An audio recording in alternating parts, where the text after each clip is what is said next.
The crystal chandeliers of the Galactic Embassy's grand dining hall cast prismatic rainbows across the assembled delegates as Lieutenant Commander Jake Morrison adjusted his dress uniform for the 10th time in 5 minutes. The formal first contact. Dinner with the Zephyrian Empire was supposed to be humanity's chance to prove they belonged among the galaxy's civilized species, not another opportunity for him to embarrass the entire human race. "Stop fidgeting," whispered Ambassador Chen from beside him, her diplomatic smile never wavering as she observed the elaborate preparations. "You're representing all of humanity tonight, remember? Before we jump back in, tell us where you're tuning in from, and if this story touches you, make sure you're subscribed, because tomorrow I've saved something extra special for you." Jake nodded, trying to ignore how his dress blues felt like a straitjacket compared to his usual combat gear. As the military liaison for this historic event, he was supposed to provide security consultation and cultural insight, not stumble through alien etiquette like a cadet on his first deployment. The massive doors at the far end of the hall opened with a resonant chime, and the assembled human delegation rose as one. Through the entrance glided the most magnificent being Jake had ever seen. Queen Lirale of the Zephyrian Empire moved with fluid grace, her iridescent scales catching the light in patterns that seemed to shift with her emotions. Standing nearly 7 feet tall, she possessed an otherworldly beauty that made the elaborate descriptions in the briefings seem inadequate. Her royal guard flanked her as she approached the head table, their ceremonial armor gleaming with bioluminescent accents, but it was the queen herself who commanded attention. Her elongated features held an alien elegance, with large, multifaceted eyes that seemed to capture starlight. Delicate gill slits along her neck fluttered rhythmically, and her movements carried the predatory grace of an apex predator wrapped in silk and diplomacy. "Your Majesty," Ambassador Chen stepped forward with a perfectly executed bow that had been practiced for weeks. "On behalf of humanity and the Terran Federation, we welcome you to our humble embassy." Queen Lirale's response came through her translation device, the mechanical tones somehow failing to diminish the musical quality of her natural voice. "Ambassador Chen, the honor is mine. Your species has proven most intriguing since our first encounters in the Outer Rim territories." Jake found himself studying the Queen's features as she spoke, noting how her emotional displays differed from human expressions. The subtle color shifts in her scales, the way her gill slits fluttered more rapidly when she was engaged, the graceful positioning of her 4-fingered hands. Everything about her spoke of a species evolved for both beauty and deadly efficiency. "Commander Morrison," the ambassador's voice cut through his observations, "I'd like you to meet Her Majesty Queen Lirale." Commander Morrison serves as our military liaison and has extensive experience with interspecies cooperation. Preparing and narrating this story took us a lot of time, so if you are enjoying it, like this video, it means a lot to us. Now back to the story. The Queen turned her attention to Jake, and he felt the full weight of her alien intelligence studying him. Her multifaceted eyes seemed to see everything, analyzing him with the same intensity he'd learned to apply to tactical situations. "Commander," she said, extending her hand in what their cultural briefings had identified as a Zephyrian greeting. "Your reputation precedes you. The siege of Kepler Station was most impressive, by all accounts." Jake accepted her hand, surprised by the cool smoothness of her scaled skin and the careful strength of her grip. "Your Majesty is too kind." That operation succeeded because of teamwork between multiple species. Humans work best when we're not working alone. Something in her expression shifted, the scales around her eyes taking on a warmer hue. "An admirable philosophy, Commander. Perhaps there is much our peoples can learn from each other." The formal procession to the dining area began, with Jake finding himself assigned to the Queen's table as part of the security detail. The seating arrangement placed him close enough to observe her reactions to the carefully planned cultural exchange. but far enough away to maintain proper protocol. The menu had been designed by a team of xenobiologists and master chefs, featuring dishes that would be both safe for Zephyrian consumption and representative of human culinary achievement. Each course came with detailed explanations of its cultural significance, presented by Ambassador Chen with the enthusiasm of someone who genuinely believed food could bridge the gap between civilizations. This first course, the ambassador explained, as servers presented delicate arrangements of what looked like crystallized seafood, represents humanity's connection to our oceanic origins. We thought your majesty might appreciate the aquatic themes.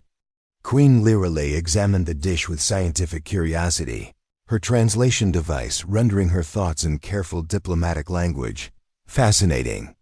The preparation method seems to preserve the natural bioluminescence. Quite beautiful.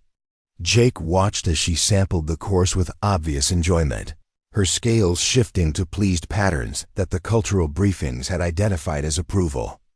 The dinner continued through several more courses, each one met with diplomatic praise and genuine interest from the Zephyrian delegation. It was during the main course that things began to go wrong. The centerpiece dish was Earth's contribution to galactic fine dining, a carefully prepared selection of terrestrial proteins and vegetables, arranged to showcase human agricultural achievement.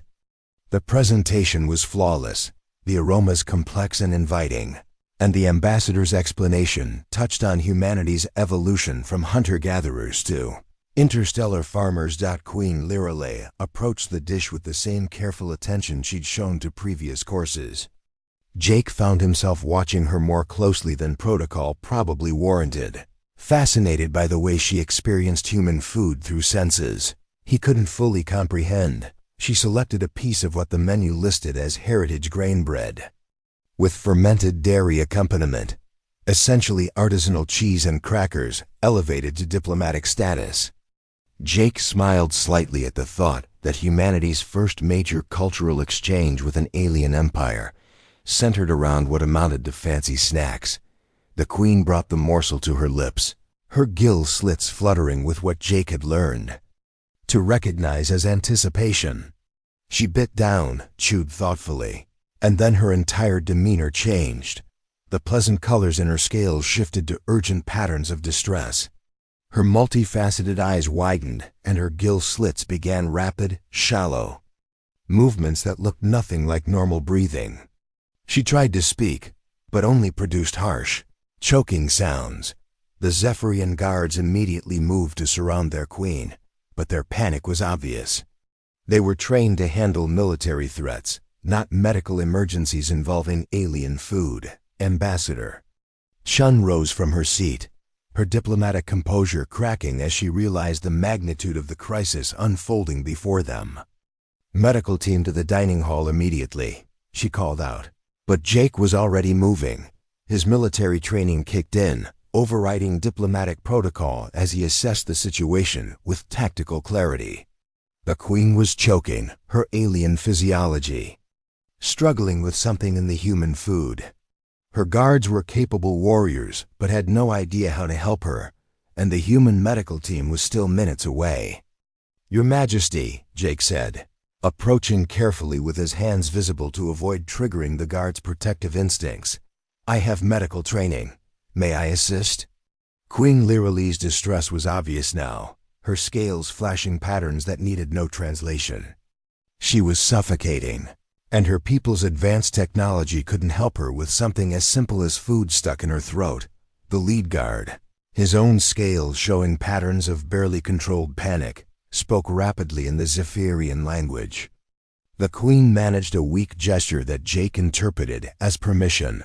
He knelt beside her chair, his mind racing through everything he knew about Zephyrian physiology from the cultural briefings. Their respiratory system was more complex than humans, involving both lung-like organs and the gill slits that processed atmospheric gases differently. Standard choking procedures might not work, or worse, might cause additional harm. But as he looked at Queen Lirale's increasingly distressed state, Jake realized he had to try something. The alternative was watching the leader of a galactic empire die from eating human cheese and crackers, which would definitely qualify as the worst diplomatic incident in history. "I need to examine your throat," he said, gently tilting her chin up. "This might feel strange, but I'm going to try to help." Her gill slits were fluttering frantically now, and her scales had shifted to deep purple patterns that he'd learned indicated severe distress. Jake could see the obstruction in her throat, but reaching it would require understanding how her respiratory system actually functioned. "Commander," Ambassador Chen's voice carried carefully controlled panic. "The medical team is en route, but no time," Jake interrupted, making a decision that would either save the Queen's life or end his career. "Your Majesty, I'm going to attempt a modified version of a human emergency procedure. It might be uncomfortable." He positioned himself behind her chair, wrapping his arms around her torso in what any human would recognize as the setup for the Heimlich maneuver. But he had to modify the technique for her alien physiology, applying pressure in a way that might force air through her complex respiratory system without damaging her gill slits. The first attempt produced no result except increased panic from the guards. The second attempt caused her scales to flash even more urgent warning colors. But on the third try, Jake felt something shift, and Queen Lirelei suddenly expelled both the obstruction and a considerable amount of air in a manner that was distinctly unlike human choking recovery. She sagged against him, breathing heavily through both her gill slits and what Jake assumed were lung-equivalent organs. Her scales gradually shifted from distress patterns to something that looked like exhausted relief. "Your Majesty," Jake said softly, still supporting her weight, "are you all right?" She turned in his arms, her multifaceted eyes meeting his with an intensity that made him suddenly aware of how close they were. Her translation device had apparently been damaged during the incident, because when she spoke, it was in her own language, musical and fluid, despite her recent distress. "I don't understand," Jake said, but before he could say more, she placed one of her four-fingered hands against his chest, directly over his heart. The Zephyrian guards suddenly went completely still, their weapons lowering as they stared at their queen in what looked like shock. Ambassador Chen made a small choking sound of her own, and the assembled human delegation began murmuring in confusion. "Commander Morrison," the chief Zephyrian cultural attaché said, his own translator. "Working perfectly. Her Majesty has just..." "This is most irregular. What did she say?" Jake asked, still supporting the Queen's weight and increasingly aware that something significant had just happened. Beyond simple medical assistance, the cultural attaché's scales shifted through several color patterns before he answered. "She has declared you her intended mate, Commander. In our language, what she said translates roughly to, 'I choose this one who gave me life.' It is how our queens traditionally accept proposals of marriage." Jake felt the bottom drop out of his stomach. "I'm sorry, what?"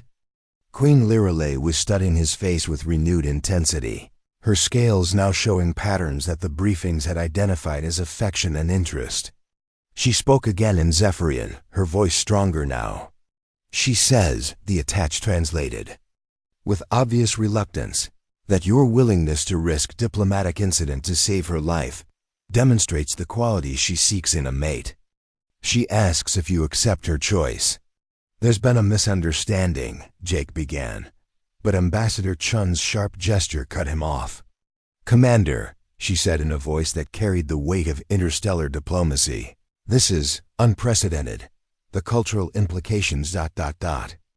Jake looked around the dining hall, taking in the shocked faces of the human delegation, the carefully neutral expressions of the Zephyrian guards, and the expectant gaze of the most powerful ruler in this sector of the galaxy.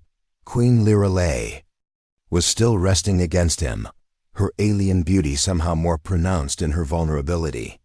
"Your Majesty," he said carefully, "I think there's been a cultural misunderstanding. I was simply providing emergency medical assistance. In human culture, that doesn't constitute a marriage proposal." The Queen listened to the translation, then responded with what sounded like a question. The cultural attache's scales shifted to patterns that Jake was beginning to recognize as diplomatic anxiety. Her Majesty understands the cultural difference, he translated. However, she points out that Zephyrian law is quite clear on this matter. When a queen announces her choice of mate publicly, it becomes binding upon acceptance. She asks if you understand the honor she is offering you. Jake felt the weight of history settling on his shoulders. This wasn't just about him anymore. This was about the relationship between humanity and the Zephyrian Empire, about trade agreements and military alliances, about humanity's place in galactic civilization. And if I don't accept? He asked quietly. The cultural attache's patterns shifted to something that might have been regret. It would be interpreted as a grave insult, Commander. Relations between our peoples would be strained. Queen Lirelei seemed to understand the conversation despite the language barrier. She straightened in his arms, her scales taking on patterns of dignified resignation. When she spoke, her voice carried unmistakable sadness. She says, the attached translated, that she will not force unwanted attention. If the human warrior cannot see the honor in her choice, she will accept the insult. For the sake of peace between our peoples. Jake looked down at her, this alien queen who had just offered him something that was apparently equivalent to the crown matrimonial of an interstellar empire. Her multifaceted eyes held depths he couldn't fathom, intelligence and loneliness, and a kind of hope that reminded him why he'd joined the military in the first place, to protect things that mattered. Your Majesty, he said, making perhaps the most insane decision of his career, I would be honored to accept your proposal. But I think we need to discuss the details. The Queen's scales immediately shifted to brilliant patterns of joy and relief.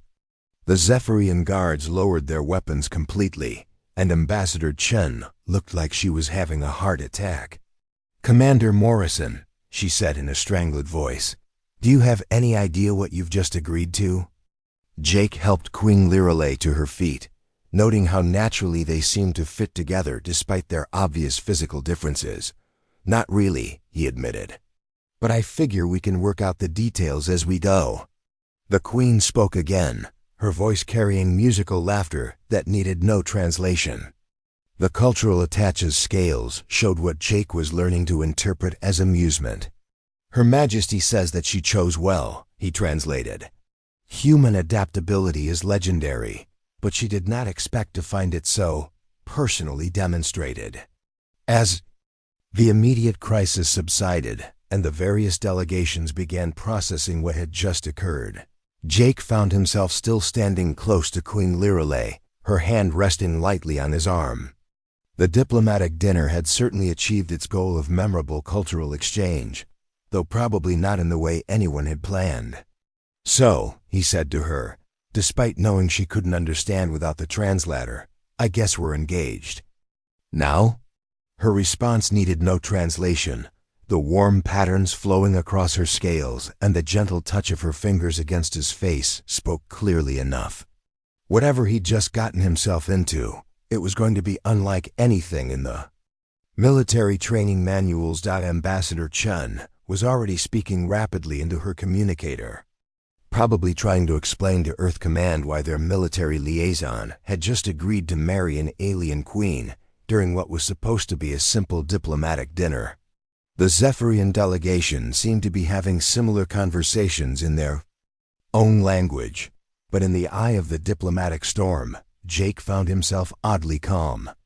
He'd made split-second decisions under fire before, though admittedly none with quite these consequences. Looking at Queen Lirelei's hopeful expression, he wondered if maybe the universe had a sense of humor after all. Well, he said to himself, this is going to be interesting. The Queen tilted her head, and for a moment he could have sworn she understood exactly what he was thinking. Her scales shifted to patterns of amused affection, and she squeezed his hand gently. Whatever came next, Jake realized they would face it together. After all, he'd already saved her life once tonight. How hard could the rest of it be? As it turned out, he was about to find out that question had a very complicated answer. The private conference room adjacent to the embassy's diplomatic hall buzzed with tense energy as representatives from both species huddled in urgent discussions. Jake found himself seated across from Queen Lirelei at a smaller table, her personal translator finally repaired and functioning properly, while their respective advisors attempted to navigate the unprecedented situation they'd created. Commander Morrison, Ambassador Chen began, her diplomatic training barely concealing her anxiety. We need to understand exactly what we're dealing with here. The Zephyrian marriage customs appear to be significantly more binding than our initial briefing suggested. High Council Varix, Queen Lirelei's chief advisor, nodded gravely. His scales displayed patterns of formal concern as he addressed the assembled group. Indeed, Ambassador. When a Zephyrian queen publicly declares her choice of mate, it activates ancient protocols that have governed our society for over 3,000 years. The bond, once accepted, cannot be dissolved except by death. Jake felt his stomach clench. So this is permanent? Like, permanently permanent? Queen Lirelei turned to him, her multifaceted eyes reflecting what he was learning to recognize as gentle amusement. Does the prospect distress you so greatly, Commander? Your human diplomatic files suggested your species valued commitment in relationships. It's not that, Jake said quickly, aware that every word was being analyzed for diplomatic implications. It's just ... we barely know each other. Where I come from, people usually spend time together before making life-altering commitments. Time, the Queen mused, her scales shifting to thoughtful patterns. A luxury that royalty rarely enjoys. Most Zephyrian queens have their mates chosen by political necessity. I chose you based on character demonstrated under pressure.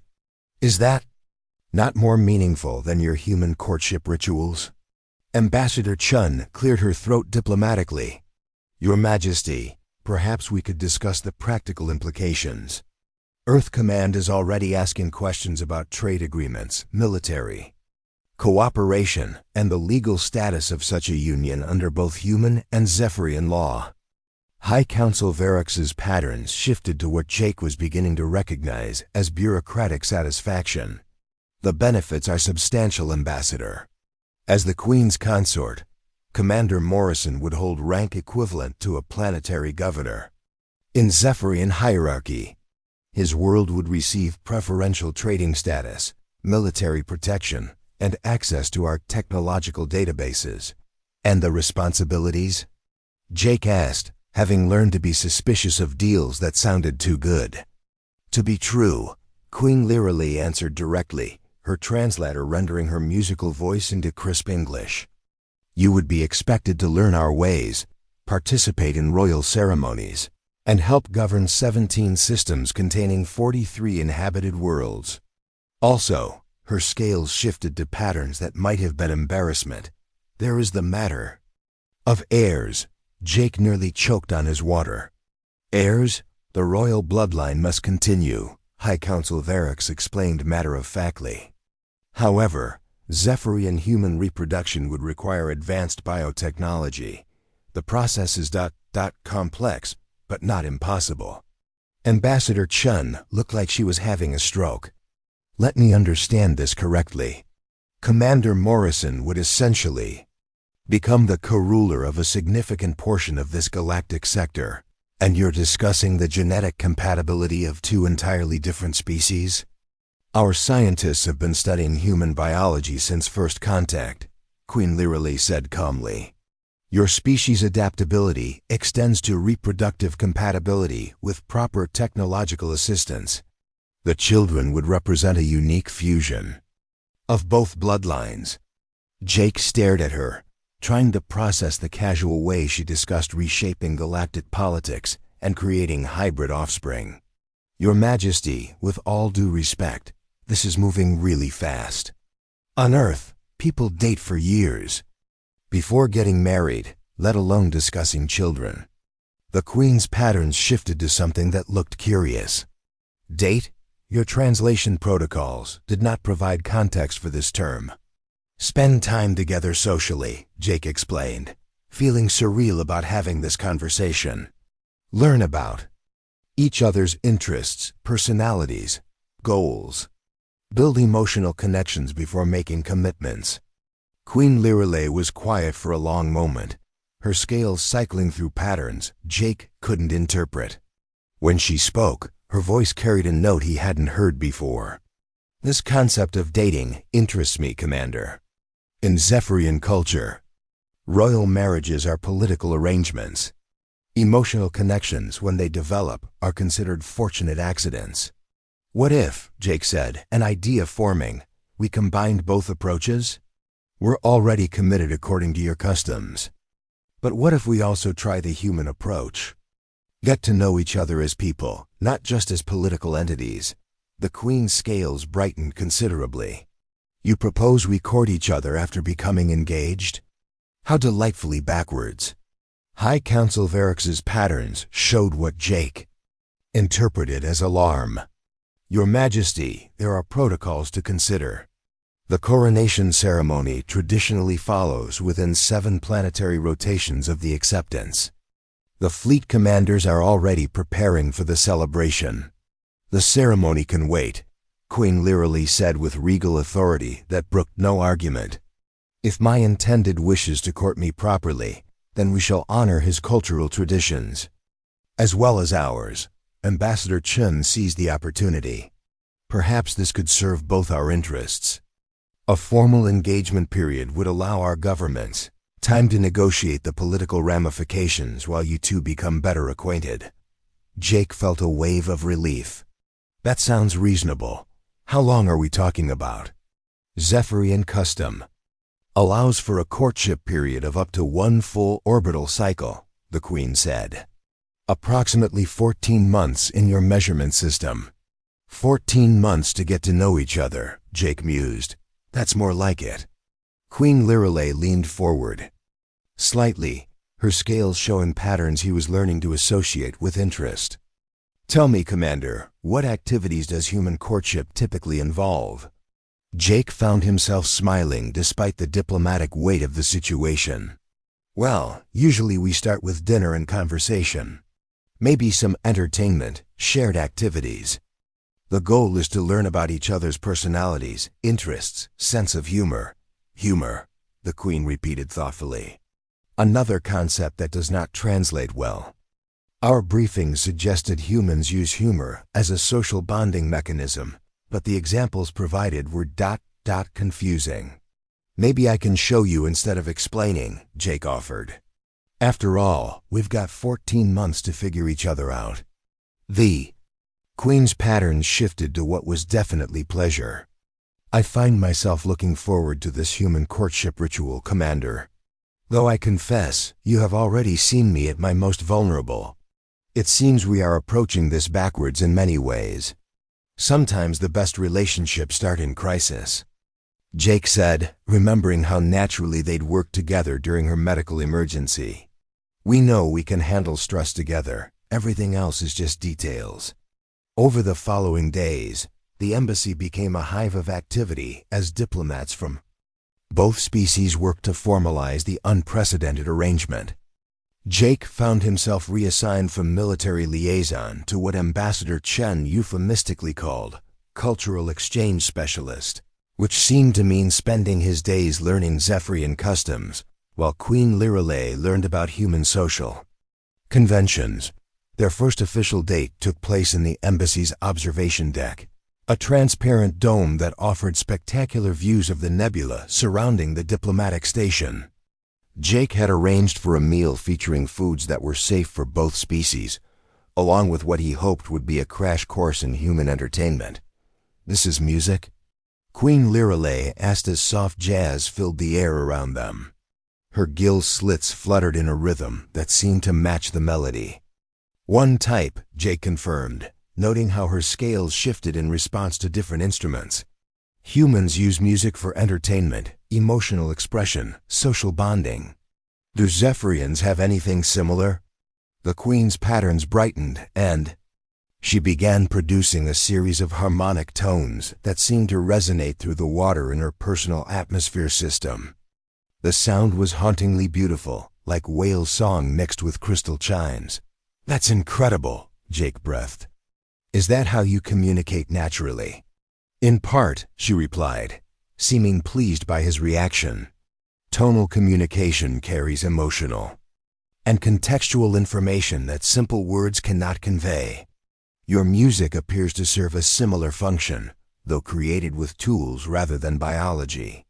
They spent the evening sharing stories about their respective cultures, Jake describing Earth's diverse landscapes and societies, while Queen Lirelei painted word pictures of underwater cities and bioengineered coral palaces. Despite their obvious differences, Jake found himself genuinely enjoying her company. "Your world sounds beautiful," he said, as she described the bioluminescent gardens of her home planet. "I'd love to see it someday." "You will," she said simply. "As my consort, you will rule from the Crystal Palace. Though I confess, I am curious about your Earth as well. The cultural diversity you describe sounds fascinating. Maybe we could visit both," Jake suggested. "Part of getting to know each other should include understanding where we come from." The Queen's scales showed surprised pleasure. "You would wish to show me your homeworld? Even knowing that my presence would cause considerable attention?" "Especially knowing that," Jake grinned. "If we're going to do this, we might as well do it right." Their courtship developed over the following weeks into something neither of them had expected. Queen Lirelei proved to have a quick wit and genuine curiosity about human nature, while Jake discovered that beneath her royal composure lay a lonely individual who had never been allowed to choose anything for herself. "In all your years as Queen," Jake asked during one of their evening conversations, "have you ever done anything just because you wanted to?" She was quiet for a long moment, her scales cycling through what he'd learned were contemplative patterns. "I chose you," she said finally. "It was the first truly personal decision I have made since my coronation." "No pressure," Jake said wryly. Then grew serious. "But I'm honored.